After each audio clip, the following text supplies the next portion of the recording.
Assalamualaikum warahmatullahi wabarakatuh. Bismillahirrahmanirrahim. Nahmaduka ya ghafuru ya syakuru. Mashalli wa sallim barik ala sayyidina maulana Muhammadin wa ala alihi wa sahbihi asma'in nama ba'du.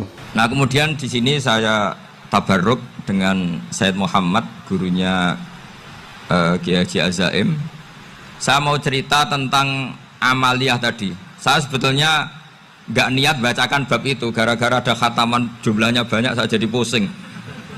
Ini panitia tanya, khatam betul apa enggak? Iya Gus, khatam betul. Tapi kayaknya saya tidak yakin itu. Karena saya ini kan dari pondok tahfidz itu. Biasanya anak khataman itu ya rodok bodoni itu. Wes diwaca buanter sing nyemak ya mendelok pojoke tok. Mergo kebanteren. Nah, akhirnya lafat-lafat yang di tengah itu enggak di apa? Baca. Tapi ya semoga dimaafkan Allah lah. Yang jelas itu enggak. Tapi saya mau cerita ya. Jadi cara berpikir Sayyid Muhammad ini nanti juga saya teruskan di Ma'had Ali. Ini saya baca ya. Di antara yang diyakini madhab Malikiyah, ini saya baca saja teksnya. Jadi ada riwayat namanya, kalau Sayyid Muhammad bahasakan itu Ataqoh Somadiyah. Kalau di Indonesia kadang orang bilang Al-Ataqoh Al-Kubro, yaitu dengan membaca surat Ikhlas. Di sini jumlahnya hanya 100 kali, Kila 1000 kali. Tadi berapa semua? 700 juta ini sudah susuk banyak ini. Di sini hanya 40, riwayat lagi 100, 1000. Terus sampai tadi berapa? 800 juta. Wah, ini sudah susuk ini. Itu anak cucu sampean pasti masuk surga itu kalau gitu. Ini saya baca, ini kitabnya Sayyid Muhammad ini. Suratul Ikhlasi wal Itqu minan nar. Akhrajat Tabrani fil Kabir an Fairuz ad-Dailami wa Ibnu Uthrin Najasi. Waqad khadaman Nabiyya sallallahu alaihi wasallam. Orang ini jadi khadimnya Nabi. Qala Rasulullah sallallahu alaihi wasallam, mangkoro akul huwallahu ahad mi'ata marrotin fis sholat aghiriha katabawahu lahu baro'atan minan nar. Ini hanya berapa ini? Mi'ata marroh. Berarti kalau satu orang itu cukup 100. Tadi sudah untuk 7 turunan tadi. Untuk orang berapa? 800 juta. Ya, untuk 7 turunan cukup ya? Untuk 7 turunan ya, sudah susuk ini, sudah susuk ini. Aduh, ribet ini. Nah, ini tak cari pembenarannya, ini supaya keren. Ini di halaman 188 Abwabul Farad. Warwa Ibrahim bin Muhammad al-Khiyari fi fawaitihi an Khudzaifah marfu'an. Man qara'a qul huwallahu ahad alfa marratin faqad ishtara nafsahu minallah. Berarti 100, ada riwayat lagi 1000. Nanti tak carikan lagi yang berapa? 1 miliar mungkin. Jangan dengar banyak-banyak. Nah, ini saya baca ya. Wa hadzal adatu huwa al-ma'rufu bi ataqatis somadiyah. Wa qad nassa jama'atun mutaakhiril malikiyah ala istihbabi ataqatis somadiyah wa haddu ala qiraatiha wa istimaliha. Minhum Asy-Syaikh Abdus Salam Al-Asmar saat terus ini. Jadi kullu haula'i istahabbu ataqatas somadiyah ma'atirafi ba'dihim kal Misnawi bi syiddati fi hadisiha. I'timadan ala anna hadza minal fadha'il allati yutasahalu fiha. Faman sa'a yasta'milaha roja'a khusula ma fiha fala ba'sa bidzalik ala syarti alla ya'taqida thubuta dzalika anin nabi sallallahu alaihi wasallam hatta la yaqa fil kitsbi alaihi. Jadi intinya itu silahkan Anda bikin jumlah sesuai versi Anda. Yang penting Anda jangan kampanye kalau itu perintah Kanjeng Nabi Muhammad sallallahu alaihi wasallam. Karena kalau kamu atasnamakan Nabi kemudian jumlahnya sampai 800 berapa? 800 juta, berarti Nabi mengajarkan masyakoh pada umatnya. Jadi cukup yang riwayat itu di sini hanya 100 sama 1000. Jadi kalau jumlah tadi untuk 7 apa? Turunan. Jadi kamu harus ditutup dengan doa, ya Allah, semua itu bukan untuk saya tapi untuk 7 turunan. Tolong catat ya Allah. Karena itu. Jadi artinya gini loh ya, orang Indonesia yang sering mempraktekkan Ataqoh Somadiyah itu bukan tanpa dalil. Ternyata dalam mazhab Maliki Saya masih ingat ketika mbah saya kandung, bapaknya bapak, asmane Mbah Nur Syam. Itu wasiatnya minta dibacakan 4.000. Yang baca pas itu ya bapak sama anak-anaknya.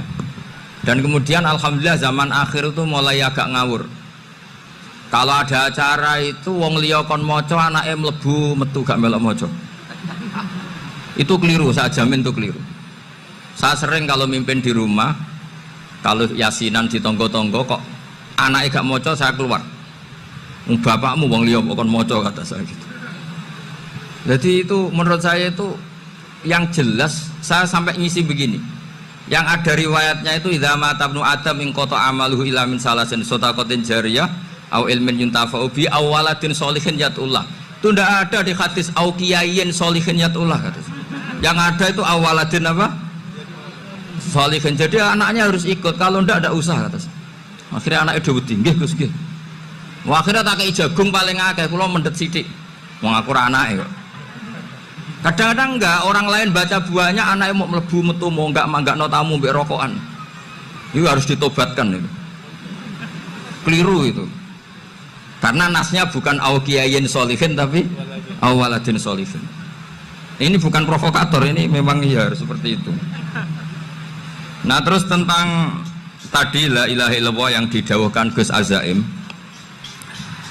La ilaha illallah itu penting sekali, cuma saya mohon itu dielmoni lah.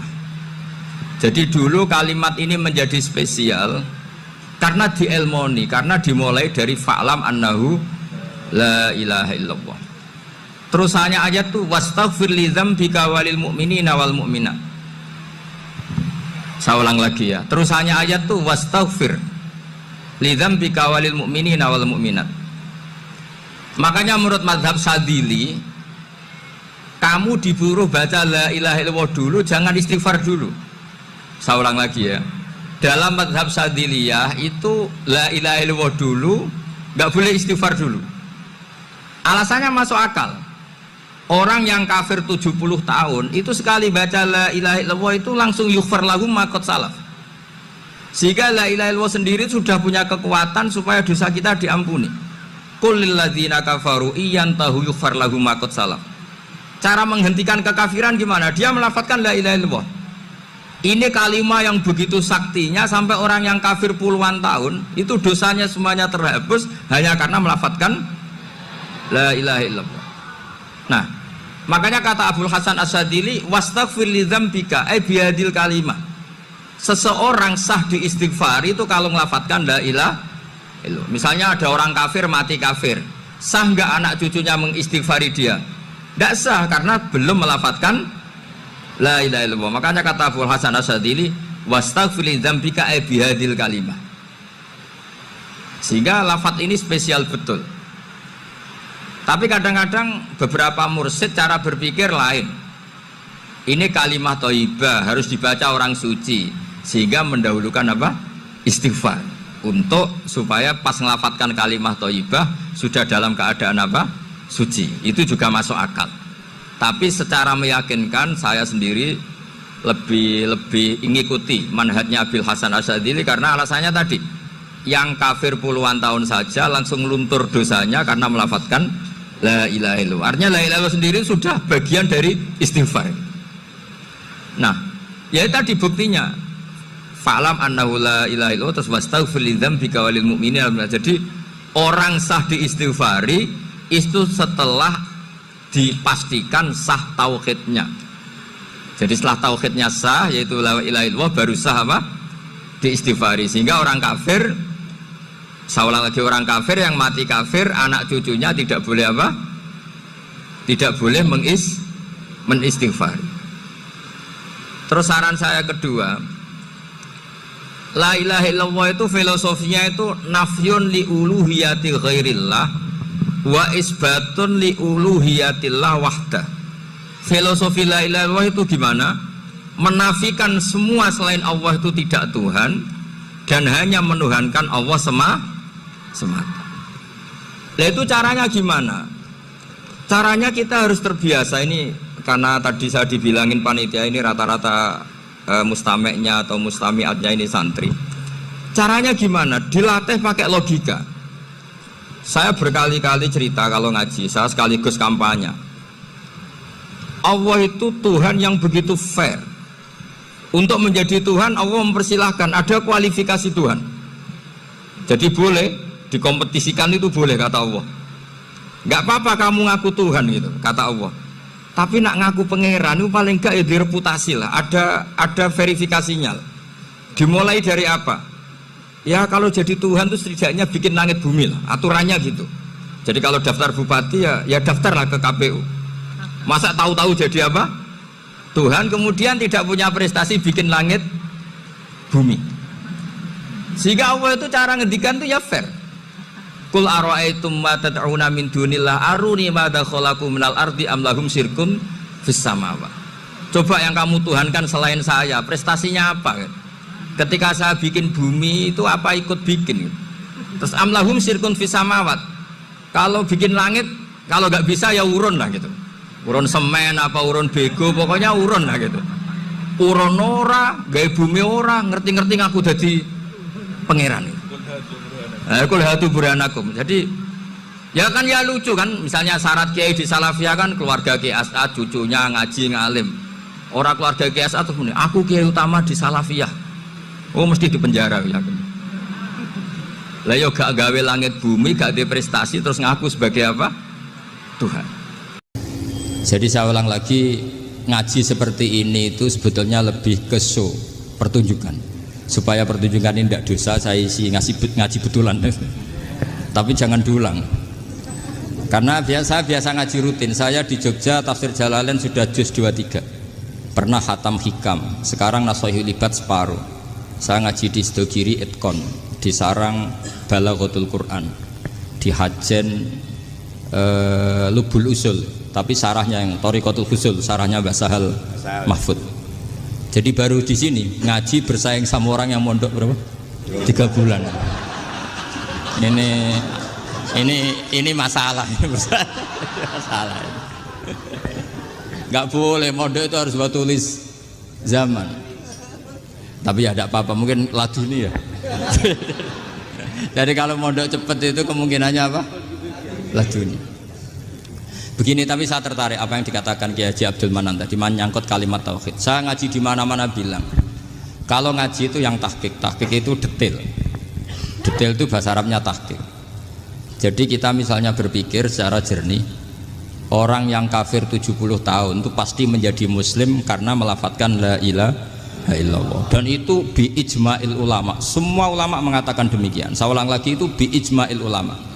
Karena mansus di Quran ada ayat qulil ladzina kafaru iyantahu yughfar lahum ma qad salaf. Kalau orang yang kafir 70 tahun bisa dihilangkan kekafirannya hanya dengan kalimat la ilaha illallah Muhammadur Rasulullah. Berarti kalimat ini statusnya apa? Penghilang kekafiran, apa? Penghilang kekafiran. Lalu ada kelompok yang mengatakan gara-gara kalimat la ilaha illallah dan pegang patok nisan itu orang menjadi kafir. Ini kan jadi paradok.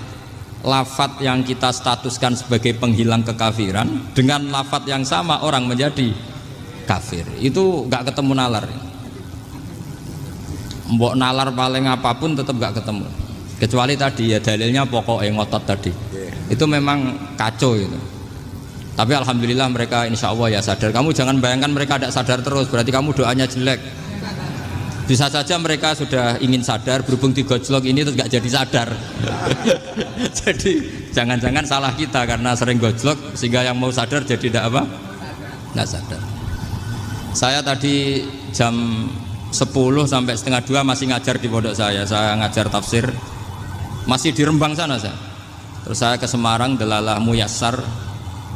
Ya mungkin agak-agak keramat, jadi tetap jam 3:4 saya bisa ketemu Habib Umar Hafid. Saya beberapa menit ya diskusi tentang manhaj beliau. Dan kebetulan saya sering belajar kitab beliau sama alumni-alumni Darul Mustafa. Meskipun saya tidak pernah ke sana, tapi saya tahu betul mazhab beliau. Karena al-arwah junudun apa? Mujannada.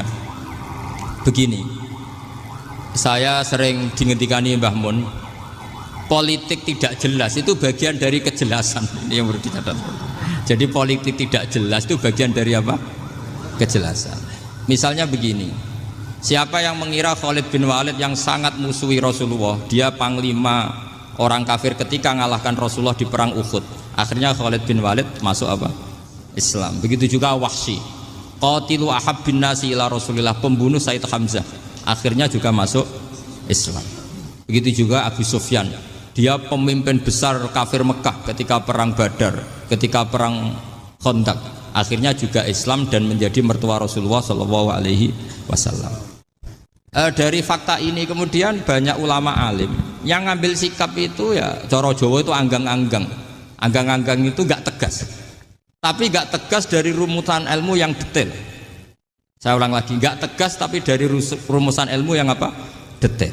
Bisa saja orang yang sekarang kafir suatu saat mukmin atau muslim. Bisa saja yang sekarang sedang fasik suatu saat soleh. Bisa saja yang mondok 3 bulan rois PBNU. Sementara yang mondok lama kadang KRT. Tapi itu hanya hukum duniawi. Saya yakin yang KRT ini PBNU di akhirat. Karena mondoknya lebih apa? Lama. Itu tak jamin.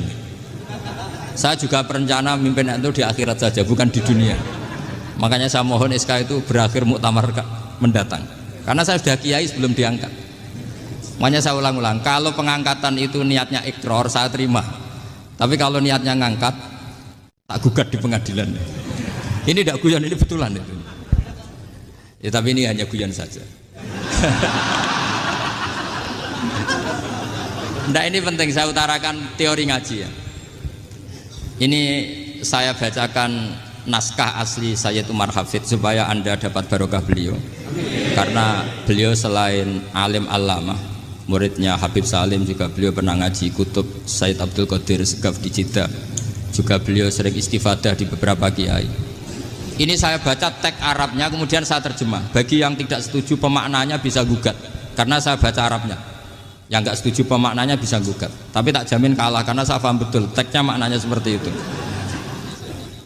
Logikanya tadi ya, ketika Rasulullah ngambil sikap tegas kepada qatilu Hamzah yaitu Wahsy, dan ketika Rasulullah ngambil sikap tegas pada orang-orang yang mengalahkan beliau di perang Uhud, kaifa yuflihu qaumun fa'alu bi anbiya'ihim hakadha, bagaimana mereka jadi orang benar atau orang yang dapat apa kebahagiaan kalau mereka perlakuannya seperti Nabi seperti ini, yaitu Nabi sujja wajhu masyhur wa kusirat ruba, ya tuh Nabi itu wajahnya terluka, gigi serinya tanggal.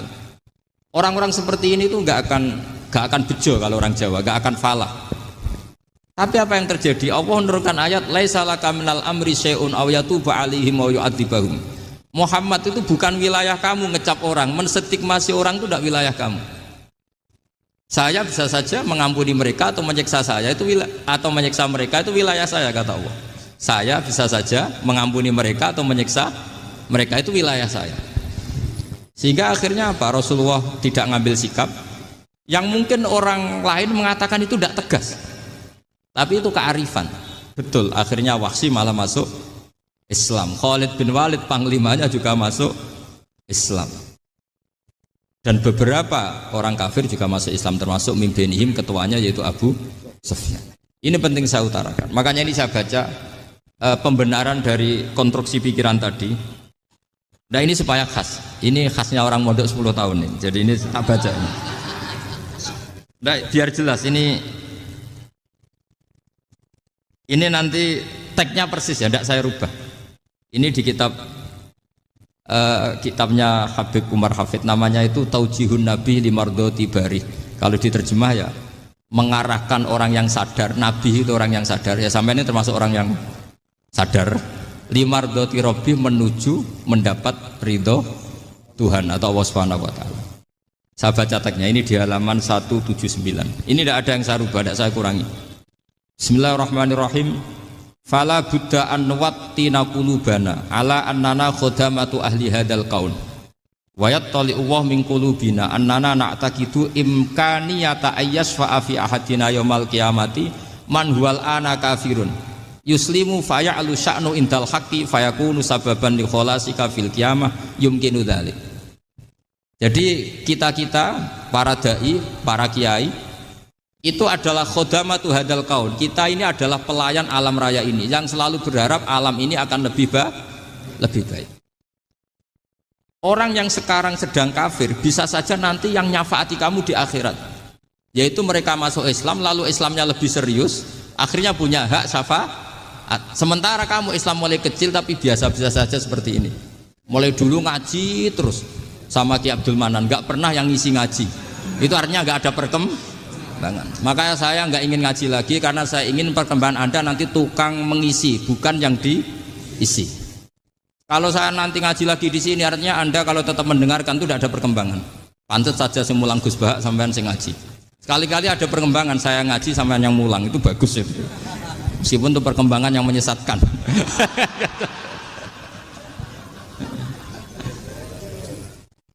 Ini penting saya utarakan, ini dawuhnya Said Umar ya. Orang yang sekarang sedang kafir bisa saja orang ini nanti nyafaati kamu, yaitu beliau orang ini Islam, kemudian Islamnya serius, maka punya hak syafaat. Sementara kamu Islamnya biasa-biasa saja. Itu masyhur kayak Sayyidina Umar. Sayyidina Umar Islam di hari itu langsung makomnya makom yang a'la, sehingga mengalahkan yang sudah Islam lebih lama. Karena Islamnya Umar itu menjadi izzatul Islam betul. Makanya jangan benci orang tegas teman-teman, kadang ya ada baiknya. Abu Bakar itu sudah Islam tapi layinal janib, orangnya santun. Kalau dipisoi orang yang menengahi lah kira-kira seperti itu. Begitu juga Bilal, Ammar, Suhaib. Singkat cerita, Rasulullah itu sering dibully ya, sering disiksa orang-orang kafir. Rasulullah berharap, wah kalau yang Islam gini terus repot. Melihat Umar ini petarung di pasar Uka, dia dapat uang itu kalau tarung, menangan. Kata Rasulullah, kalau ini yang Islam ya bagus. Beliau berdoa, Allahumma aizal Islam bi Umar. Itu kira-kira 2 hari dari doa beliau, Umar masuk Islam. Itu pertama masuk Islam itu orang-orang kafir diparani. Kalau kamu ganggu Rasulullah Muhammad tak bunuh. Semenjak itu orang kafir yang gentenan sembunyi. Sehingga kata para mereka yang Islam selalu jaya mut aslama Umar, ketika Umar masuk Islam. Itu dalam satu hari Islam itu Rasulullah sudah ngendikan Umar yang Islam sehari ini imannya kalau ditimbang separuh ahli dunia masih unggul sama Islamnya Umar. Nah bisa saja seperti itu. Jadi saya minta sama teman-teman yang mencintai ilmu, tidak tegas itu bagian dari ketegasan dalam ilmiah. Karena kita ini tidak mengendalikan dunia, tidak mengendalikan hidayat, hanya Allah piyambak yang ngasih hidayat. Maka sikap kita laisalaka minal amri syai'un aw yatuba alaihim aw yu'adzibahum. Rasulullah yang ahabbul khalqi ilallah saja tidak boleh tegas karena semuanya potensi itu ada. Cuma kita tegas dalam kebenaran saja, tapi nggak perlu tegas dalam mengawal kebenaran. Kenapa demikian? Karena Islam ini agama yang akan dijaga Allah ila yaumil. Yang jaga Islam bukan PBNU, bukan PP Muhammadiyah, bukan kiai. Yang menjaga Islam namun Allah Subhanahu wa ta'ala. Makanya Sayyidina Umar itu kalau disuruh mutir Islam itu gak mau betul. Masyhur itu dalam tarikh. Umar mimpin itu sukses, banyak futuhat. Singkat cerita akhirnya orang itu kelangenan, wah kalau Umar meninggal kayak apa. Sehingga Abdullah bin Umar setiap jalan-jalan itu dibully, kalau sekarang dibully. Ya Abdullah bin Umar, bapak kamu itu gimana? Sudah sepuh mau meninggal kok tidak suksesi. Kalau saja ada orang penggembala kemudian meninggalkan kambingnya di hutan, kamu anggap orang yang mudoyik enggak, menyanyiakan kambing itu enggak? Ya iya kata Abdul bin Umar. Apalagi amru hadil umat ini mau ditinggal gelanggang, nanti suatu saat Umar meninggal. Mbok yo suksesi supaya jelas. Logika itu diaturkan ke Umar radhiyallahu anhu, ke Sayyidina Umar. Pertama Umar agak tertarik dengan logika itu. Lama-lama beliau marah. Tidak jadi. Saya tetap tidak akan istikhlaf, tidak akan suksesi.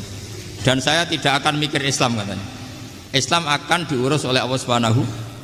Terus beliau ngendikan, Islam ini jalan ketika ditinggal Abu Bakar.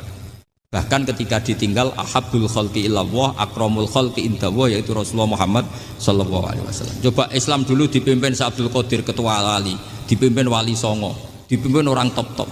Sekarang dipimpin mondok 3 bulan jalan. Karena Islam yang ngatur Allah Subhanahu wa ta'ala. Jadi ini penting. Loh coba ustadz tuh banyak yang nggak bisa ngaji loh. Tapi ya laku ya nggak masalah. Loh saya kemarin di Korea seminggu. Itu TKI jadi khotib, ada yang jadi mufti, ada yang jadi suriah. Itu ada yang di sana jadi suriah, pulang ke kampung angon kambing lagi. Loh itu teman saya kenal. Suriah Korea. Iya suriah Korea tapi. Artinya gini, bahkan masjid semua yang di Korea itu didirikan oleh TKI dan TKW. Mereka digerakkan Allah untuk mikir agama, karena agama ini milik Allah. TKI saja mikir. Makanya ini penting, yo dakwah tapi tauhidnya sing kenceng, jangan dakwah kenceng tauhidnya kendor. Itu bahaya betul. Saya ulang lagi ya, ini dawuh Habib Umar. Jadi kata beliau, fala budda an wattina qulubana. Kita harus yakin seyakin-yakinnya bahwa semua kemungkinan itu mungkin. Makanya masyhur dalam tarikh ketika kafir Quraisy mau disiksa oleh para malaikat karena mereka sering menyakiti Nabi, kata Nabi gimana? Jangan. Saya berharap kalau bapaknya tidak mukmin, suatu saat anaknya mukmin. Masyhur dalam tarikh.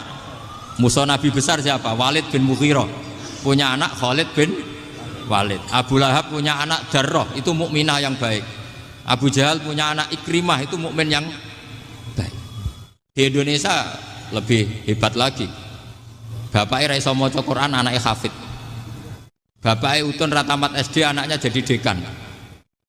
Di Indonesia banyak orang nggak siapa-siapa, anaknya jadi presiden, anaknya jadi menteri.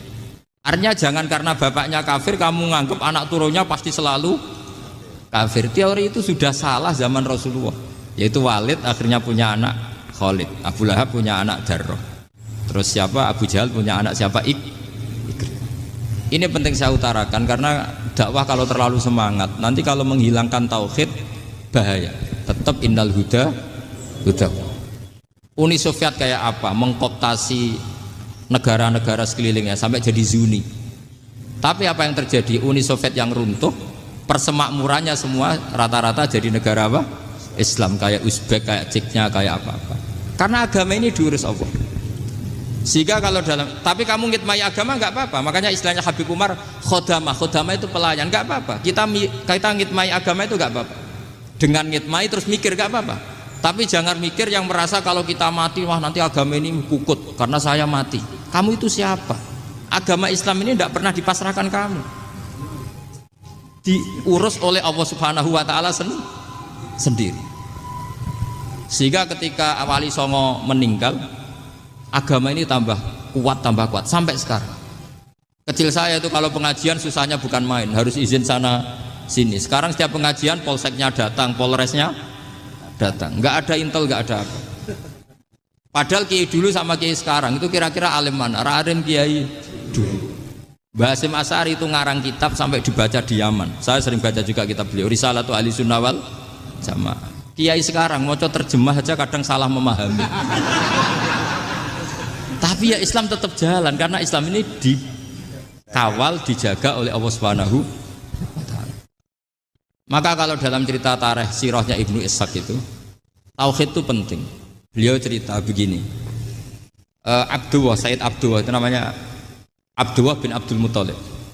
Kita tahu kenangannya Rasulullah terbanyak itu bukan dengan Sayyid Abdullah tapi dengan Sayyid Abdul Muthalib, dengan mbahnya. Karena Nabi itu mulai kecil dirawat oleh siapa? Mbahnya. Yaitu yang disebut Nabi ketika 2 bulan kan abahnya sudah meninggal. Ya saya baca ya, pakai bahasa Arab biar jadi bid'ah.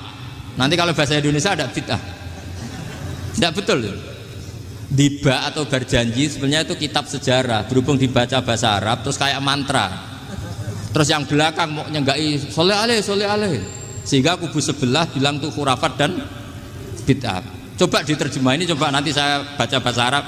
Walamma tamma min hamli syahroni ala masyuril aqwalil marwiyatu fiya bil madinati abuhu Abdullah wa kana qad istaza bi akhwalihi bani adi minat taifatin najariyah wa makatha syahron saqiman yu'anu nasukmahu wasakwa. Terus di pojok sana bilang sholli alaihi.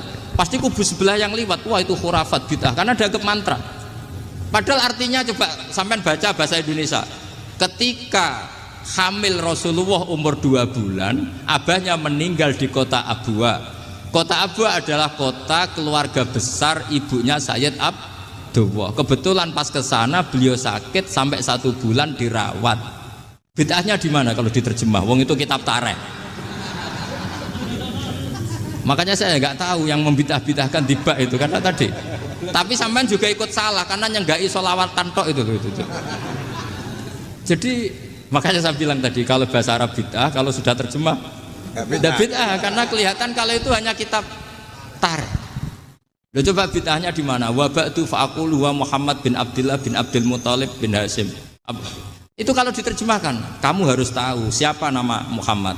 Muhammad punya abah siapa? Rasulullah Muhammad Abdullah. Punya abah siapa? Abdul Mut. Punya abah siapa? Hashim. Coba baca gitu di kubu sebelah. Oh iya mesti gitu. Berhubung kok baca bahasa Arab. Wa ba'du fa'aqulu wa Muhammad bin Abdullah bin Abdul Muthalib bin Hashim. Jadi itu hanya salah baca saja itu. Maksudnya salah yang hukumi, bukan salah yang baca, salah yang apa? Hukumi. Sayyid Abdullah ini orang yang tauhidnya sangat kuat. Sayyid Abdul Muthalib lebih kuat lagi. Saya cerita sedikit betapa pentingnya tauhid.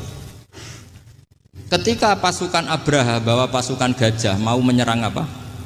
Ka'bah. Itu sebelum menyerang itu semua aset-aset milik orang kafir Quraisy, milik orang Quraisy lah. Itu ditawan, diambil, termasuk milik Sayyid Abdul Muthalib, milik Abdul Muthalib. Terus ketika mau masuk Ka'bah, mau masuk Mekah, kata Abraha, man sayyidu hadal wadi, siapa yang kamu tuakan, yang kamu pertuan di sini? Oh, Abdul Muthalib. Abdul Muthalib itu dipanggil, itu auranya luar biasa. Abraha yang di tempat perkemahannya itu harus duduk di atas karena dia raja, itu duduk di atas gak berani. Saking wibawanya Abdul Muthalib, ini mbahnya Rasulullah. Akhirnya Abraha bilang gini, saya duduk di bawah tidak mungkin karena saya raja. Kamu duduk jejer saya tidak mungkin karena nanti umat saya kecewa karena raja kok disaingin gitu. Ya sudah, santai berdiri-diri kita ngomong. Akhirnya Sayyid Abdul Muthalib tadi diomongin gini, saya itu tidak ingin merusak orang-orang Mekah, orang-orang Quraisy. Saya hanya kecewa punya tempat ibadah dikencingi, diberakin sehingga saya mau merubuhkan Ka'bah. Tapi dengan damai, nggak ada perang. Apa jawabnya Abdul Muthalib? Lucu. Nggak apa-apa, Ka'bah kamu robohkan silakan, nggak apa-apa. Yang penting unta saya yang kamu sita kembalikan. Harta saya yang 100 unta kamu sita kamu kembalikan. Itu Abraha kagetnya bukan main. Kaget karena kamu itu pemimpin apa? Tadi saya hormat kamu karena kamu tak anggap orang hebat. Hadhil Ka'bah dinu abaika, ini Ka'bah itu agama kamu. Pas saya hancurkan kok kamu tenang-tenang saja. Padahal pas mau saya hancurkan kamu tenang-tenang saja, malah tanya unta kamu itu gimana? Apa jawabnya Abdul Muthalib? Inna lihadal baiti robban hamahu. Sebab Ka'bah itu ada yang punya dan pasti akan melindungi Ka'bah. Tapi kalau unta itu milik saya, ini urusan saya, ini unta. Jadi inna lihadal baiti robban hamahu itu tidak milik saya, itu ada yang punya. Ya sudah, biar yang punya aja yang jaga, itu tidak urusan saya. Akhirnya unta dikembalikan, aman deh, untung double. Terus akhirnya dia ke Ka'bah, fa'akhudha bi halaqatil bab, karena dulu apa itu halaqatil bab, karena dulu itu yang dipakai apa itu pegangan itu bentuknya apa? Bulat, makanya diistilahkan halaqah apa? Bulat. Kalau sekarang halaqah ilmiah itu seminar. Tidak. Halaqah itu buruhi lain lagi. Pegang terus bilang gini, kata Abdul Muthalib, ya Allah, Ka'bah ini mau dihancurkan oleh Abraha. Ka'bah ini milik kamu. Saya mau ke gunung, mau melihat apa yang kau lakukan terhadap orang yang mau merusak Ka'bah. Terus Abdul Muthalib bilang ke umatnya, wa ya qaumi, ayo kita ke gunung melihat ma fa'ala rabbuna, apa yang akan dilakukan Tuhan kita terhadap orang yang mau menghancurkan Ka'bah. Jadi santai saja, santai. Terus Abdul Muthalib naik gunung sama orang-orang Quraisy. Abraha datang mau merusak Ka'bah, terus terjadi alam taro kaifa fa'ala rabbuka bi ashabil fil. Itu melihat, dan betul Ka'bah dijaga Allah. Islam juga gitu. Ketika Islam dikoptasi Uni Soviet, semua ulama, semua wali perasaannya hanya nunggu kehancuran Uni Soviet, karena pasti agama ini dijaga. Saya setiap sholat, setiap munajat, ketika baca Rabbana lakal hamdu bil samawati wa mil'ul ardi. Dulu saya iskal itu janggal. Ya Allah, engkau zat yang layak dipuji, yang pujian itu memenuhi langit dan bumi. Pikiran saya kalau bumi ateis itu mujinya kayak apa? Tapi Masya Allah ketika saya datang di Korea, bumi ateis, ternyata di sana banyak masjid, banyak tasbih, bahkan ada sakduna di sana. Karena Allah sudah ngendikan lakal hamdu mil'us samawati wa mil'ul ardi. Dan sekarang nyata, semua bumi ateis, bumi apa saja, ada tasbihnya, ada tahmidnya. Makanya sadaqallahul adzim ketika ngendikan sanurihim ayatina fil afaq walladzi arsala rasulahu bil huda dinil haqqi liyuzhirahu 'alad dini kulli. Makanya saya mohon sekali bahwa agama ini harus kamu khidmah. Tapi enggak boleh kamu pikir. Atau dibaliklah, khidmah maka memikir. Tapi tidak usah GR bahwa agama ini diserahkan sampean. Saya juga enggak ridho. Agama kok diurus orang-orang kayak gini, kayak apa nasibnya? Jadi ini penting karena rata-rata kiai alim itu tidak jelas. Terus oleh orang-orang yang nggak pernah ngaji itu, wah ini nggak jelas, nggak tegas. Islam itu harus tegas. Maksudnya tegas itu kayak apa? Tegas itu di wilayah kita. Kalau istri kamu mau diperkosa orang itu boleh tegas, itu wilayah kamu. Tapi kalau hidayat itu wilayahnya Allah Subhanahu wa Ta'ala. Kita tidak pernah tahu. Bahkan yang sudah Islam saja, nyuwun sewu, itu nggak ada jaminan mati husnul. Kita tahu dalam sejarah Sa'labah itu dapat gelar hamamatul masjid, merpatinya masjid. Tapi kita tahu akhirnya Sa'labah itu apa? Su'ul khotimah. Sampai dalam Islam selalu diajarkan ya muqallibal qulub tsabbit qalbi ala dini. Jadi kalau kita sendiri saja masih ingin selalu husnul khotimah, agak ada ruang untuk mudah menvonis orang lain. Makanya saya salut sekali ketika Habib Umar menulis kita semua ini mengkhidmai hadal kaun dan selalu berharap bisa saja suatu saat orang yang sedang kafir bisa saja suatu saat muslim. Nah soal kalau yang sama yang harbi menyerang kita ya tarung. Kalau artinya kalau yang merangi kita ya kita wajib perang, kalau enggak ya habis kita. Seperti kita lakukan ketika diserang Belanda. Tapi ketika mereka musta'man, dhimmi, mu'ahad, orang-orang kafir yang mau berdamai dengan kita ya kita damai. Sebagaimana yang dilakukan Rasulullah SAW ketika berdamai dengan kafir Quraisy yang dipimpin Suhail bin Amr. Masyhur itu dalam tarikh. Singkat cerita kan Sayyidina Ali ini pernah konflik sama orang Khawarij. Kata Sayyidina Ali, ya sudahlah, namanya kita musuhan, kita tidak usah ketemu, pakai mediator, kata Sayyidina Ali. Kata orang Khawarij, ini apa-apaan kok butuh mediator? Nggak ada Qur'annya, ada hadisnya. Kira-kira kalau Pak Sayyidina Ali orang Jawa, nggak ada apa tidak tahu. Walhasil Sayyidina Ali akhirnya baca ayat wa in khiftum shiqaqa bainihima fab'atsu hakaman min ahli wa hakaman min ahliya. Jika suami istri tengah konflik, maka yang keluarga suami kirim mediator, yang keluarga perempuan juga kirim. Terus kata Sayyidina Ali, wa amru ummati Muhammad a'dhamu min amri rajulin wa imra'atin. Kalau suami istri saja ketika konflik butuh mediator, apalagi ini kelompok besar pasti lebih butuh mediator. Akhirnya lalu mediatornya siapa? Kata Sayyidina Ali, ya siapa saja yang penting baik. Ditunjuk seseorang, diprotes sama orang Khawarij, ini orang nggak kredibel. Oh, terus Sayyidina Ali marah-marah.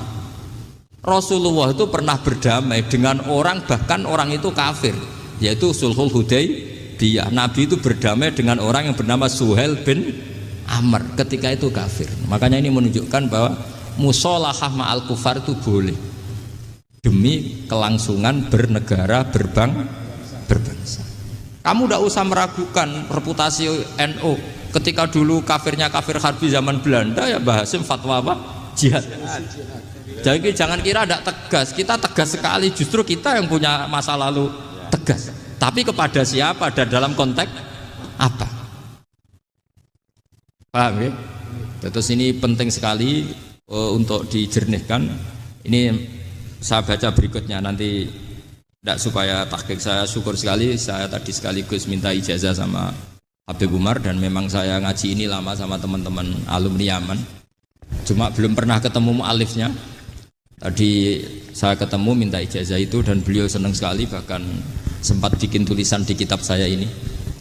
Sama tidak perlu baca, karena kalau bisa ya biasa, kalau tidak bisa malu ya sudah, tidak usah. Gak usah baca.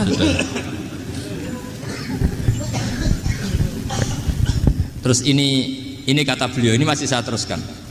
Nahnu min hadhil intilaqah naktasibu thabatana wa quwwata yaqinina. Wa illa fa fil ardi mu'aridun wa muntaqidun wa mukhalifun min akhyarin wa asyrarin, sholihin wa fasikin, muslimin wa kuffar. Kalau kamu punya satu metode ilmiah, metode dakwah, kamu harus siap karena pasti ada yang menentang. Yang menentang itu ya mulai orang soleh, tidak soleh, orang macam-macam. Jadi kalau sudah punya manhaj, memang dari awal harus siap apa? Ditentang. Jadi misalnya PBNU punya kebijakan apa, ya sudah siap saja dibully. Itu pasti itu, karena nggak ada manusia semua suka, semua benci. Kata beliau, anta in kunta fi syakkin min hadzal maslak wal manhaj fattabi man syi'ta wasaha angka ghaniyah wa in kunta ala yaqinin annahu al huda wa mirasun nubuwah wa annahu haqiqatu tarjamatil ahdi ma'rab fala tata'atsar min kalami ahadin yakunu mangkana. Jadi intinya kita mengawal Islam secara rahmatan lil alamin itu justru kita berharap menjadi simpatik dan menjadikan mereka menjadi Islam. Jangan ketika simpatik dianggap gak tegas. Saya masih ingat betul dawuh Mbah Mun, hak sekseni, kata beliau, saya masih ingat kalimatnya, sekseni akurat tegas itu berdasar ayat laisa laka minal amri syai'un aw yatuba alaihim aw yu'adzibahum, karena potensi sosial itu bisa rubah. Orang yang sekarang kawan kamu bisa saja suatu saat jadi musuh, yang sekarang musuh kamu bisa saja suatu saat jadi kawan. Terus kamu ngambil sikap tegas dalam sesuatu yang nggak stabil seperti ini, lalu tegas itu kan nggak pada tempatnya. Makanya yang seperti ini kata Allah pakai asa itu menawa. Asa wahu ayyaj'ala bainakum wa bainal ladzina ataitum minhum mawaddah. Bisa saja orang yang sekarang musuhan dengan kamu suatu saat dijadikan mawaddah. Kamu udah mawaddah itu saling mengasihi. Kamu udah usah tanya wallahu qadir, kata Allah, karena Allah mampu. Jadi dalam hukum-hukum sosial Allah seringnya bilang apa? Asa. Misalnya wa asa an takrahu syai'an wa huwa khairul lakum wa asa an tuhibbu syai'an wa huwa syarrul lakum. Karena masalah sosial ini semuanya asa, yang pernah tahu siapa? Bisa saja sekarang saya Rois Suriah, nanti SK-nya nggak turun lagi, tapi saya tidak apa-apa. Bisa saja nanti santri 10 tahun dipimpin 3 bulan, nggak apa-apa. Bolak-balik nggak apa-apa. Saya tidak akan kecewa karena masya Allahu kana wa malam yasa lam yakun. Assalamualaikum warahmatullahi wabarakatuh. Assalamualaikum warahmatullahi wabarakatuh. Kula niku saya ingat teng mriki nggih, teng majelis mriki juga beberapa kali kula teng majelis Jogja cerita Bani Israel niku secara kriteria kitab sing mujma'aleh, artinya tidak ada khilaf, niku adalah zurriyatu Yakub. Napa? Dinasti anak turunan Nabi sinten? Yakub niku eling-eling. Ini penting kula aturaken. Karena kaitannya zurriyah itu genetik, siapa saja yang berdarah zurriyati sinten? Yakub. Niku disebut Bani napa? Israel. Dan istilah ini sing muradan fil Quran, dan itu yang dikehendaki apa? Al-Quran. Jadi tidak terikat geografis tempat atau teritorial. Ini rungokno tenan. Sehingga sampean salah sekali ketika maknani Bani Israel yang sebagai nation sebuah negara, terus mbok maknani koyok Bani Israel sing teng Quran itu sampean sesat. Nak ngono sing Simon Peres saiki Israel sing tukang bantai Palestina ra enak mergo mlebu wa anli faddaltukum alam penggawane bantai, tapi untuk ya Bani Israila napa uskuru nikmati allati an'amtu alaikum terus wa anni faddaltukum alam. Niki rungono tenan. Dan alhamdulillah teori saya itu benar, yaitu teng mriki wonten teng Jalalain jelas bangsa Bani Israel itu maksudnya wong Yahudi sing urip zaman Kanjeng Nabi sallallahu alaihi wasallam. Iku sing dikhitopi. Ketika ning zamane Nabi dikhitopi manggene teng pundi? Teng Medina. Paham ya teng pundi? Medina. Cuma secara anak turun pancen dzurriyyah Nabi Yakub disebut Bani Israel. Lah sekarang tuh ada sistem negara modern. Wong Afrika keriting welek keturunane sapa ora roh misale. Kok berKTP Israel itu secara hukum modern disebut bangsa Israel. Misale wong Balen cek wong Bojonegoro Temangsang tok Israel, Rabi kono. Terus berKTP sana ya disebut warga Israel. Paham ya? Jadi tentang Bani Israel dengan istilah kemudian yang berdasar negara apa? Modern ya, negara modern di mana istilah Bani Israel menyebut sebuah nation, sebuah apa? Negara. Jadi ku sing saniki Israel tukaran mbek putih Palestina. Paham ya? Tapi nak istilah Bani Israel teng Quran itu semua zuriyae Nabi Yakub. Cek niku manggon Palestina, cek manggon Madinah, cek manggon teng Mekah, mungkin sebagian yang manggon teng Indonesia. Karena itu urusan genetik. Bani maknanya turunan, niku urusan genetik, bukan urusan tempat. Sebab niku niki diterangaken wal munada man wujida fi zamanin nabi. Niku manggene teng Putih, teng Madinah atau teng Palestina? Teng Putih Madinah. Ya, jadi ini jelas gitu. Sampean kok salah paham. Jadi kadang-kadang kata kiai sing dalil Israel sakniki niku ya Bani Israel sing batal tukum alal alamin penak napa? Wis napa? Ini perlu kula terangkan sebagai mukaddimah. Kemudian ya niki kula cerita. Memang secara tarikh Nabi Yusuf nggih, Nabi Yusuf niku tiyang Kan'an. Kan'an niku nderek wilayah Palestina. Dadi nek istilah bahasa kuno niku Syam niku masukno Syria, Palestina sak mangke, Israel sak mangke, termasuk Libanon. Niku istilah riyen napa? Syam. Nggih, teng kitab-kitab tarikh nek muni Syam apa napa Lebanon, Syria, Palestina dan Israel yang sekarang itu. Israel sebagai nation sekarang itu.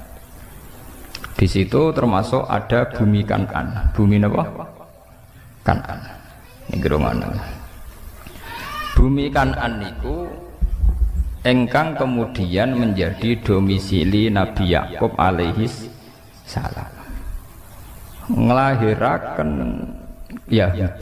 Yahuda sak dulur Liab mau tunggal napa? Bapak. Kemudian duwe anak saking ibu benten niku Yusuf kalian Bunyamin. Yusuf kalian apa? Bunyamin. Terus kados cerita teng surat Yusuf, Nabi Yusuf didrengkeni dulure walhasil akhirnya sukses teng Mesir. Sukses teng pundi? Mesir. Sehingga zuriyah Bani Israel lewat keturunan Nabi Yusuf dan keluarga Yusuf niku kathah sing pun dadi bangsa Mesir. Tapi ketika menjadi bangsa Mesir niku istilahnya tetap Bani napa? Israel. Sementara Fir'aun lewat kebijakan kerajaan niku zaman niku Walid bin Royan niku nganggep diri niku penduduk asli. Niku sing disebut kaum Kipti. Kaum napa? Kipti. Sing sakniki nek cara bahasa Inggris Egypt niku Mesir. Niki rungokno ya. Karena penduduk Kiptiyah, Egypti niku Al-Kipti niku. Saniki Egypt Mesir Al-Kiptiyah niku penduduk asli Mesir. Sehingga mereka nganggep wong Israel imigran, nggih. Bani Israel napa? Imigran. Di mana-mana imigran kebijakan negara dideportasi. Kalau Indonesia sing manggon pundi? Malaysia. Ning dingkon pendatang nak dianggap gak nguntungno nggih napa dideportasi. Nak ra gelem diberbu budak. Tapi yang perlu dicatat, toh itu istilahnya tetap ya Bani Israel. Padahal secara geografis manggon pundi? Mesir. Paham ya? Ini ben sampean jelas. Ben ora aja sampai nganggep nak Israel sing saiki jahat iku termasuk kaum pilihan sing mlebu ya Bani napa? Israel. Sampean fatal. Wong Islam tadi goblok. Gobloke fatal, paham? Karena iku nguntungno napa? Nguntungno napa? Israel. Berarti wis jahat mlebu andi fadl tukum napa? Alal alamin. Iku berarti wis jahat mbok arani kaum pilihan, paham? Mulane nek goblok aja nemen-nemen. Dadi goblok ya ana aturane, paham?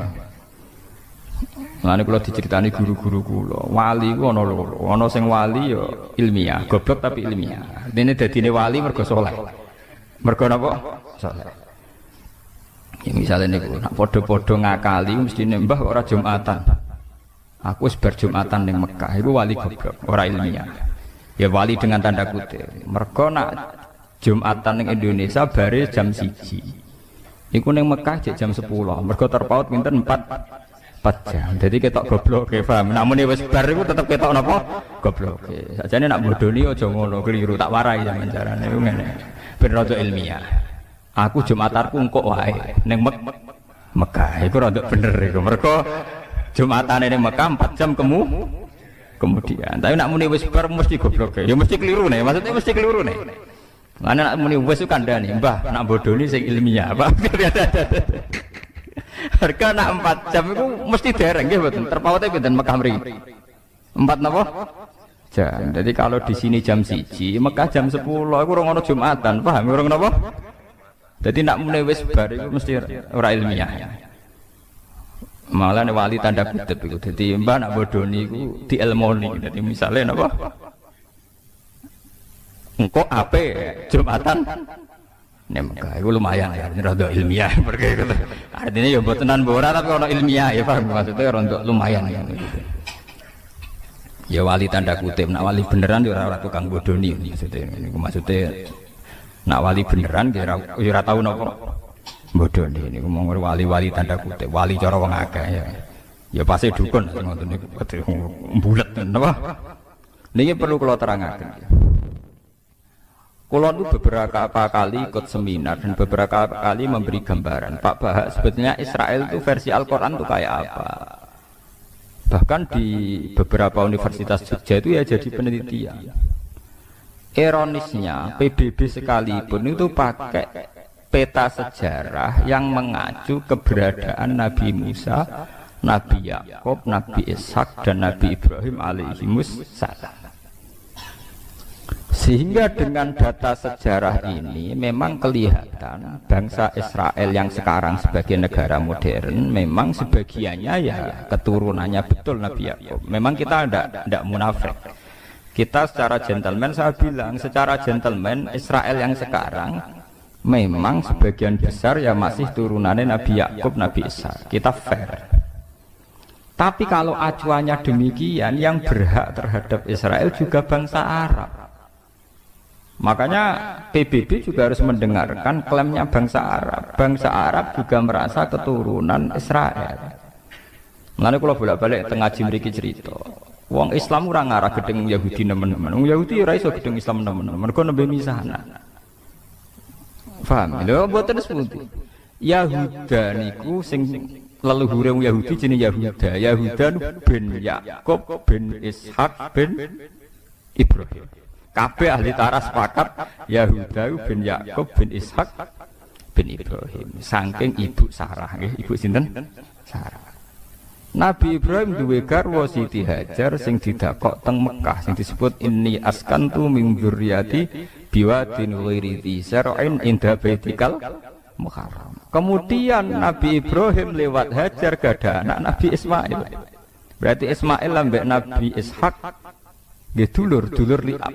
Dulur napa? Lil'ab.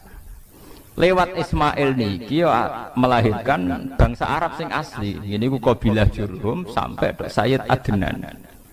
Sayyid Adnan bi ijma'i ahli tarikh ngelahirakan dugi Abdul Muthalib, dugi Sayyid Abdullah, dugi Kanjeng Nabi Muhammad sallallahu alaihi wasallam.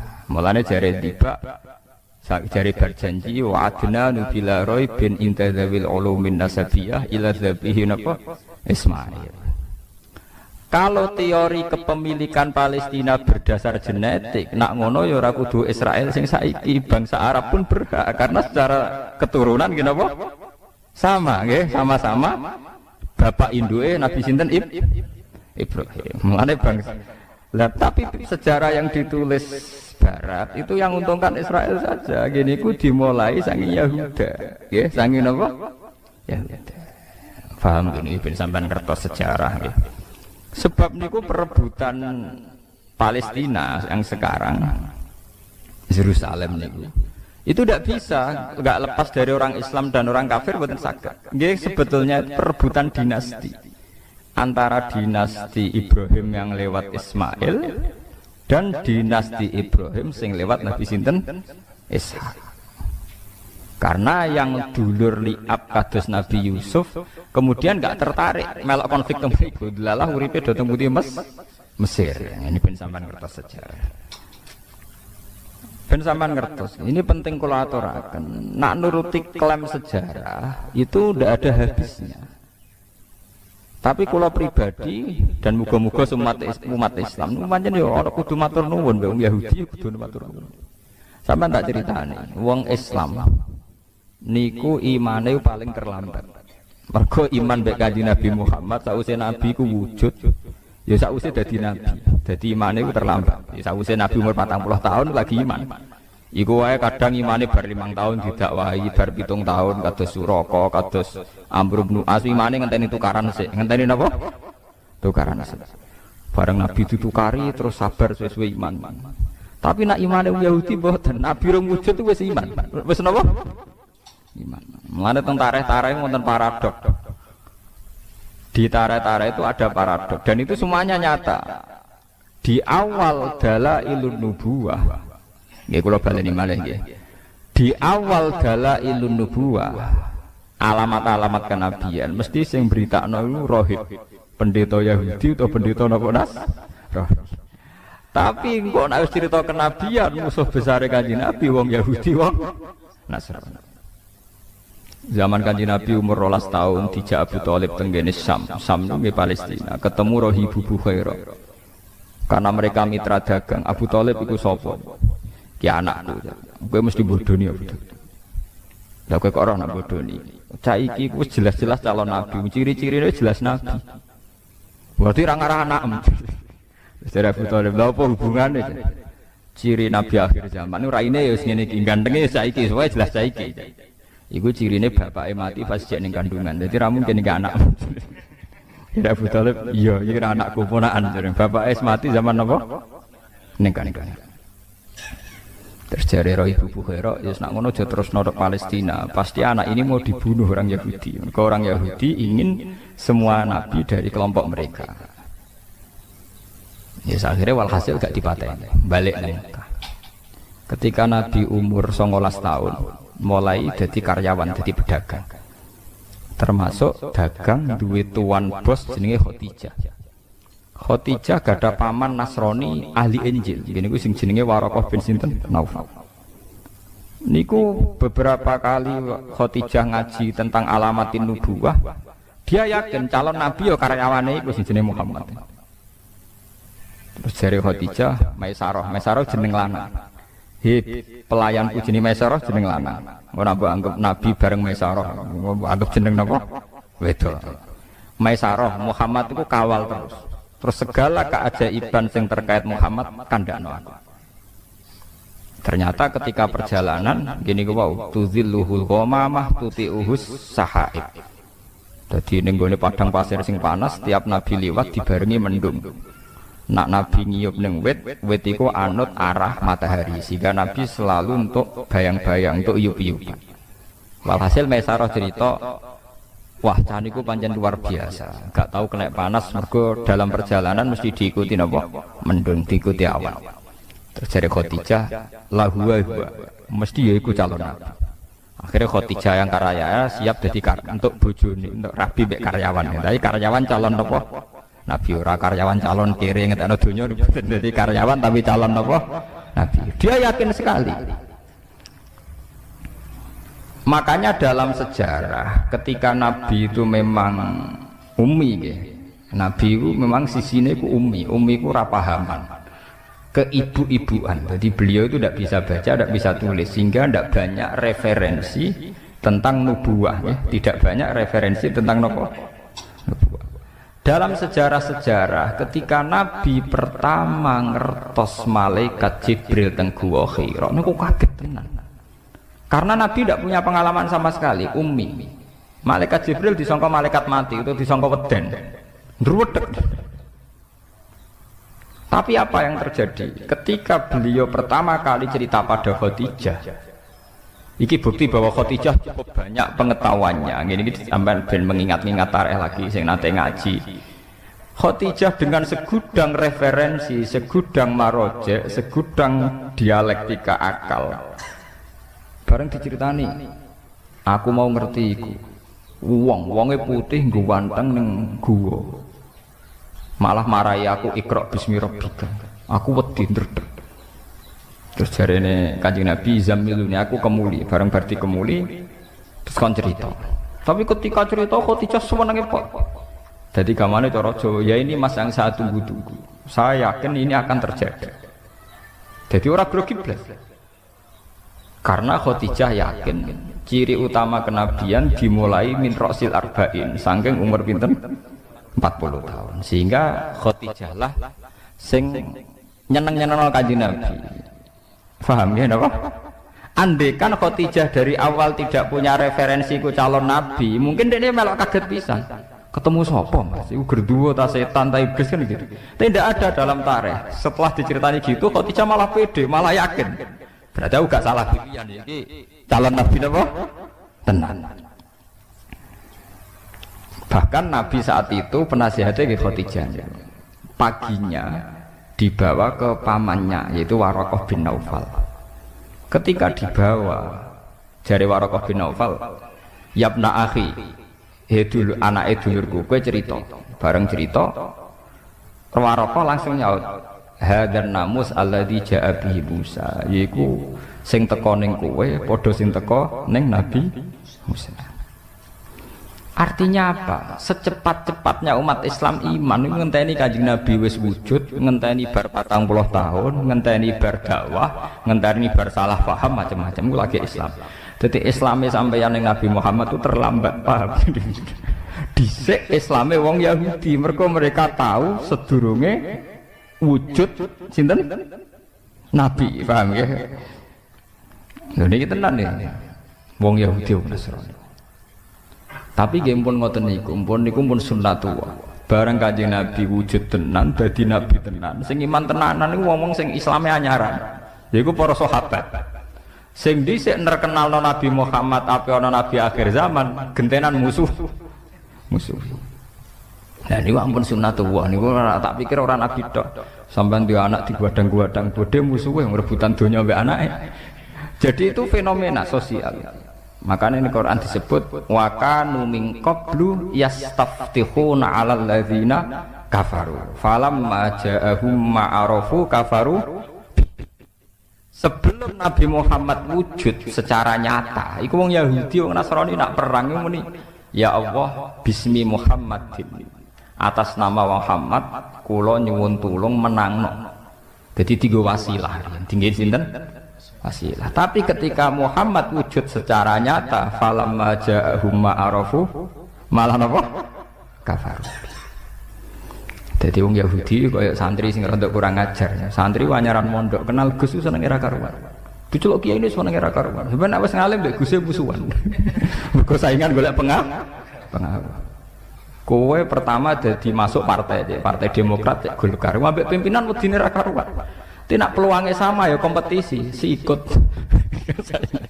Jadi sajane padha wae donya iku wis padha wae. Ila yaumil qiyamah ki ngoten niku.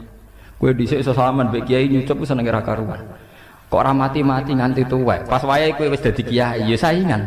Wis tuwek mau leren mau gentenan. Jare sing tuwek nggih ngoten. Oh nom ra sopan. Dhisik alif bae tak ulang saiki mlete. Ya padha klirune. Wong dhe kader sukses kok nyesal. Iku bahaya goblok pisan. Wong dhe kader sukses kenapa? Nyesal. Sing nom ya keliru pisan. Wong kiai ini umur dawa kok nyesal. Iku ya keliru pisan. Iku padha setane. Namane padha napa? Setan. Mulane kula dicucup ora pati seneng. Perkarane ngoten niku kuat suwe ta ora oleh hormat. Manusa tukarane gampang. Beda partai kok ya mari tukaran. Beda pengaruh ya mari napa? Tukaran. Mangane kula seneng ngaji ngeten iki seneng sirapati mulya nemen-nemen. Mergo sing drengki ora pati semangat, mergo ora pati mulya. Dampar tekmuli sajadah wis bar. Adek mulya nemen-nemen wis. Pidato ning podiume apik. Kiyaine terakhir nomor 5. Tiap MC sampai sambutan ning wabil khusus Al Mukarram Sahibul Fadilah Al Alim Al Alamah mbok nganti lali. Sampai tanggane ora roh. Mane wonten cerita ana kiai ning desa terbelakang. Misalnya jenenge Qurtubi ngono pokoke roe tanggane Qurtubi. Bareng santrine betina khitabiyah wabil khusus al-alim al-alamah sahibul fadilah al-hajj Kiai Qurtubi. Jare tangga-tanggane, "Sakroku jenenge kok mung sitok Qurtubi kok cek iki kok akeh." Terus dari sing awam deh, paling ora iku maksudnya. Mergo kesuwen oleh wabil khusus Sahibul Fadilah al-alim al-alam piye karo. Kulo alhamdulillah ra nasib ngoten. Ora tau pidato. Dadi ora tau dikonokno. Mergo kula ndak yakin niku kuat suwe, paham? Kok beda partai ya kukut napa? Seneng pas-pasan wae. Beda napa? Partai.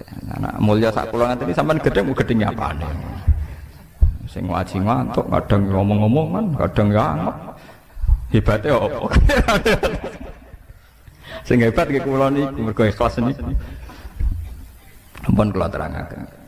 Mulane sampean gedeng Yahudi wong Nasrani nemen-nemen nggih keliru. Kelirune adalah tiga agama samawi ini pernah bersama-sama ngangkat tema kesamawiyaan, kelangitan. Umpama boten enten Yahudi, Nasrani, Islam, mungkin negara ini atau dunia ini sudah hancur lewat teori kapitalistik, materialis. Jadi soal kita gak cocok mbek wong Yahudi dalam banyak hal, gak cocok mbek wong Nasrani dalam banyak hal. Tapi pasti kita akan banyak sama juga dalam beberapa hal. Mulane Kanjeng Nabi dawuh la tusaddiquhum wa la tukadzibuhum. Nak wong Yahudi Nasrani cerita, kowe aja muni iya, nak muni iya kok nang goro. Tapi aja muni ora, nak muni ora kok nang iya. Misalnya orang Nasrani itu punya terminologi surga Eden. Ning Italia ngerono omah mewah-mewah jenenge Paradisa. Paradisa iku saka kata Firdaus jamake Faradis. Wong Italia mutali Paradisa. Surga Eden, Eden ya Aden.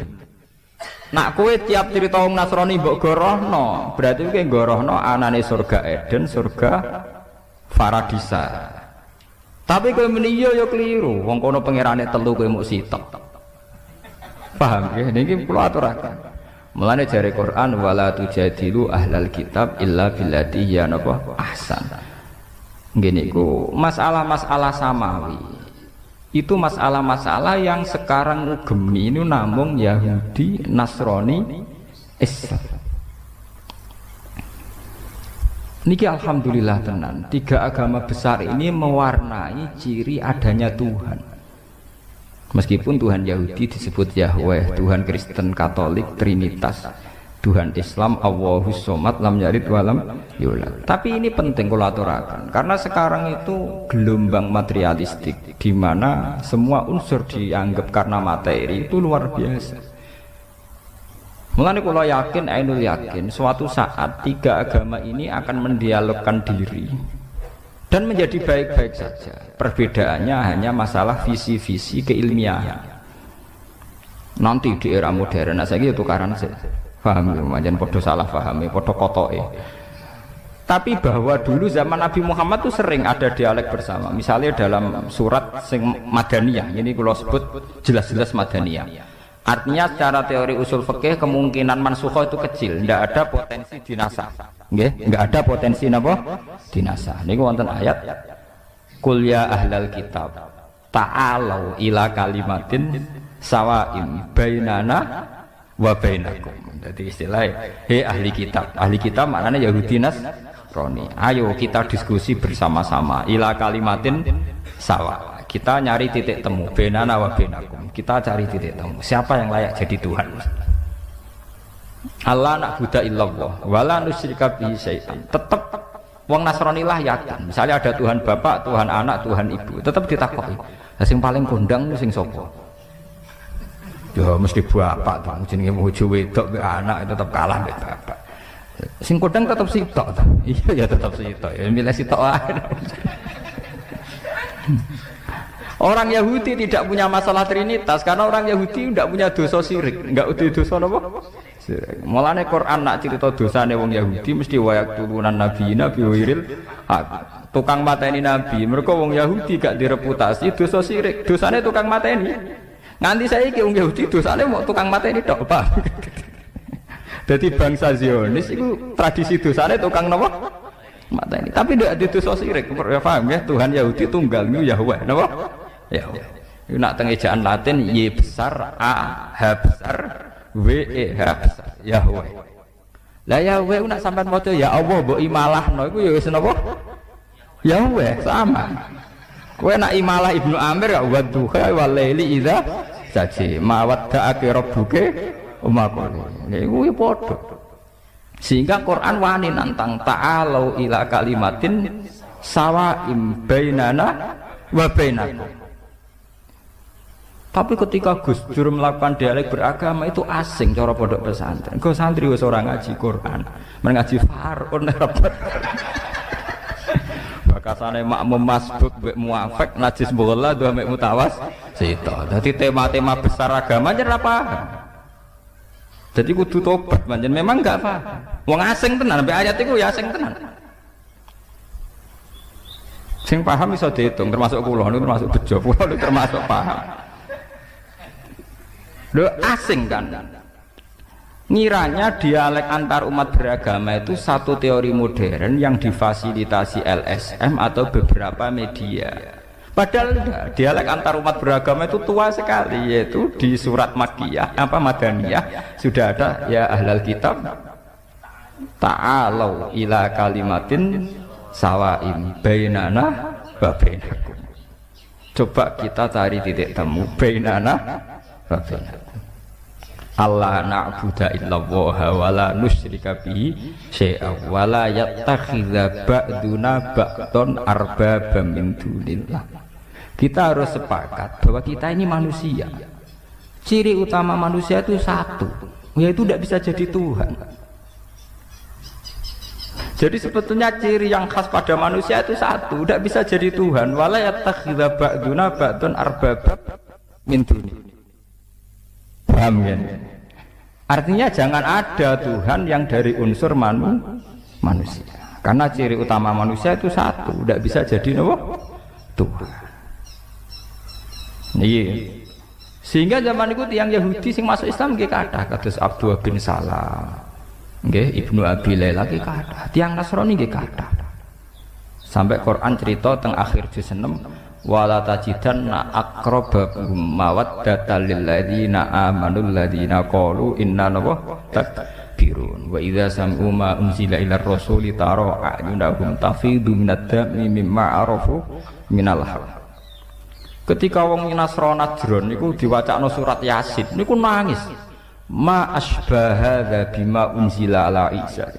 Betapa miripnya yang dibawa Muhammad terhadap apa yang dibawa Nabi sinten Isa. Do masuk Islam. Nah, saiki padha kotoke. Sing santri wis ora roh kakean Fardun niku. Paham. Repot nang nerangno padha ora roh napa? Repot. Sing rowan kaya kula ora pati payu ya repot. Ya kula bareng ora pati payu. Kiai gaya kaya kula niku ora populer. Sing populer sing pidato-pidato. Tapi cara argumentasi ilmiah mbok kuwati, nak depan-depan mbok alam. Nah yang jelas itu cara dalil-dalilan itu ketoke bener kula. Maksudnya iku wong karwan ana ayate terus secara tarikh nggih jelas. Sing ame digo dalil walan tardo angkal yahud walan nasara hatta tatabi'an. Lha iku maknane iku piye? Kan yo ora jelas. Ayat iku artine ngeten, wong Yahudi iku mati iku ora ngarah rido. Nak kowe ora dadi Yahudi. Wong Nasrani ya ora rido nek kowe dadi Nasrani. Sampeyan delok teng tafsir Bedawi, teng beberapa tafsir. Ini maknane ayat niku sederhana. Iknatun lirrasul fi tomaihi li imanihi. Sampeyan delok teng tafsir Bedawi beberapa tafsir. Ayat itu hanya memberi maklumat, memberi warning, memberi iklan ning Kanjeng Nabi Muhammad sallallahu alaihi wasallam. Mat, kowe iku keliru. Arep-arep wong Yahudi masuk Islam. Wong Yahudi dhewe malah arep-arep kowe dadi Yahudi. Dadi maknane ya ngono tok niku. Dadi gamane ngene lho. Ana toko cilik meh bangkrut. Sing sitok toko gede. Lah sing toko cilik kepengin arep-arep sing gede bangkrut. Padahal sing gede dhewe kepengine sing cilik lah bangkrut, ganggu wae, paham. Jadi artinya niku walantar itu bukan masalah ideologi, argumentasi ilmiah mboten. Niku masalah-masalah tren, masalah mat kowe wis arep-arep Yahudi masuk Islam piye. Nak mereka iku arep-arep masuk Yahudi. Dadi wis anggap wong liya lho, mat kowe ora usah bakas arep-arep napa? Yahudi. Sampeyan delok maknane mboten niku. Kalau masalah argumentasi ilmiah itu orang Yahudi, Nasrani, Islam sering pada titik temu. Gini ku ila kalimatin sawa. Okay. Jadi sebetulnya ketika Tuhan sudah Tuhan Bapak, Tuhan Ibu, Tuhan Anak itu masih menyisakan pertanyaan. Lalu yang paling hebat siapa? Tentu ada jawabannya. Yang paling hebat ya mestinya Tuhan Bapak. Paham ya? Mulane wonten cerita lucu, kalau ngaji teng Yogya do guyu, Nasrani iku mau wani cerita Tuhan Bapak mbek Tuhan Ibu. Tapi rawani cerita kapan kelone, paham ini ki perlu. Mulane Quran cerita anna yakunu lahu waladu walam takul lahu napa sahibah. Anna hale kaya apa lahu kedhe Allah iku waladun duwe anak. Toh walam takun hale ora ana iku lahu kedhe Allah sapa sahibatun kanca wedok. Kudune nek diceritakno anak kudu diceritakno carane, paham ya repot. Artinya begini, pada akhirnya mereka juga meyakini bahwa Tuhan anak pasti tidak urusan begitu dan tidak ada urusan genetik yang sempal sing tok anak, pasti tidak urusan begitu. Jangan-jangan hanya urusan nisbah, urusan apa? Nisbah. Lah nek ngono hakikate tetap lam jalid walam ulah paham ya. Ini ngaji kelas tinggi nih paham ya, sampean bendong ben ra goblok teman-teman paham gitu. Wah itu tugasnya ulama itu ben umat ora goblok teman-teman. Nak nganti pinter wangel, penting ora goblok napa teman-teman. Paham ya? Mulane Quran oleh nyindir anna yakunu lahu waladu walam takul lahu napa sahibah. Kok iso darani duwe anak? Iku kapan maine kan? Lho iki tenan. Jadi cerita Quran belum betul. Artinya begini, sebetulnya itu ya itu masalah-masalah nisbah. Dan ternyata betul dalam dialek-dialek antar umat beragama mereka juga ngakui itu hanya urusan apa nisbah. Paham ya urusan apa? Nisbah. Ya, tapi ngaji ngeten iki lho. Enggak artinya ya kalau kaya atas nama ilmiah kalau terang. Muga-muga sampean paham dan jelas niku ayatnya sorry, ayatnya jelas sekali. Ayatun sorihah fi bayani tilkal masail al khafiyah niku jelas sekali. Sehingga zaman Nabi ke tenang mawon, Nabi nak ditampung Yahudi ke tenang seneng. Ditampung Nasrani seneng. Mergo dialeke antar umat beragama dialeke ini. Yang Yahudi nak takok ya melete-melete. Yang Yahudi nyermelirian melete-melete pinter-pinter. Mat khamsun la ya'lamuhunna illa nabiyyun aw rajulun aw rajulan. Mat aku takok 5 hal. Sing roh iku mesti nabi. Nara nabi ra ngarah rahmat utawa 1-2 orang termasuk aku. Wah kanjeng Nabi ku wong umi yo. Arep sene ra rowan, umi ora rowan. Ora tau maca, kanjeng Nabi ra tau maca majalah. Ya ora tau maca buku. Lah anak Nabi maca majalah, maca buku rak duwe referen. Bangune garap skripsi. Takokane pertama ngeten. Mat wong nak pertama mlebu swarga iku sarapane apa? Waduh. Terus kedua, Mat. Rajulun yamlikul maghrib wal masyriq. Iku sapa jenenge iki? Bingung meneh. Wes pokoke aneh-aneh. Wah Nabi akhirnya Nabi undalan malaikat Jibril wis meneng ae.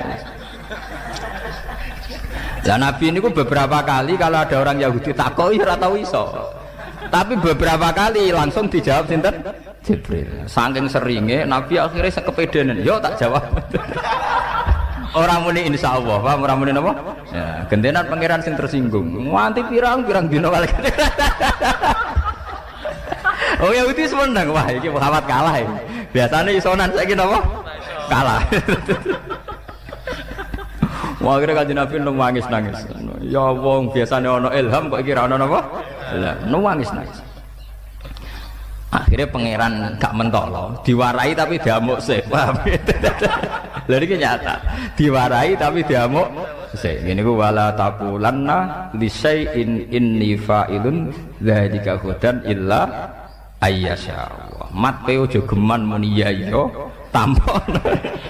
Wong sing duwe ilmu iku aku. Dadi akhirnya walhasil Kanjeng Nabi diwarai, tapi diamuk sik, wah diamuk sik, terus walhasil pangeran Rahmatullah diwarai. Nah mulai diwarai iki ana surat ayat wa yasalunaka anzil Qornain. Kul sa'atsu alaikum minhu napa dzikra. Oh iya tentang Dzulqarnain, iku wong Mesir. Jenenge ngene, terus kejadiane ngene.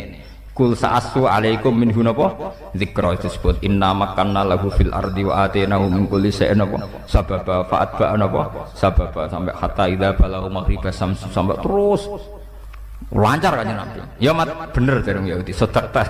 Wong ngetes ya tenang ya mat sedekah. Nah sing repot tuh takok urusan ya urusan ngoten niku. Mat kadang anak mirip bapak, kadang mirip mbok. Iku asal usule piye?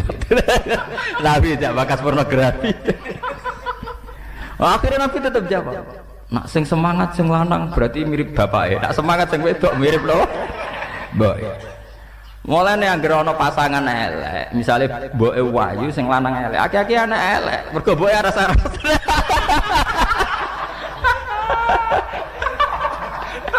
Woi waras-arasen nurusi tugas. Anaknya mesti panceng ya, paham bener panceng. Sing semangat apa? Baik. Mulane wonten guyonan, ana tokoh nasional sing anake mirip bapak, jare tokohe takoki kok ngoten. Wah, aja bakas iku. Anak wedok mirip bapake kabeh. Ya pancen tenan. Mulane pasangan iku nak elek. Anak sing lanang ganteng, sing wedok elek. Ya akeh-akeh kaya mbok, mergo sing lanang dingin-dingin saja. Paham ya? Lah anak sing lanang ganteng, sing wedok ayu ya bebas miripe wong. Apa kontribusine seimbang. Akhirnya Nabi nerangno, ya Yahudi jawab tenang ya, sedekah ya mat bener. Sing repot tuh terus takokane.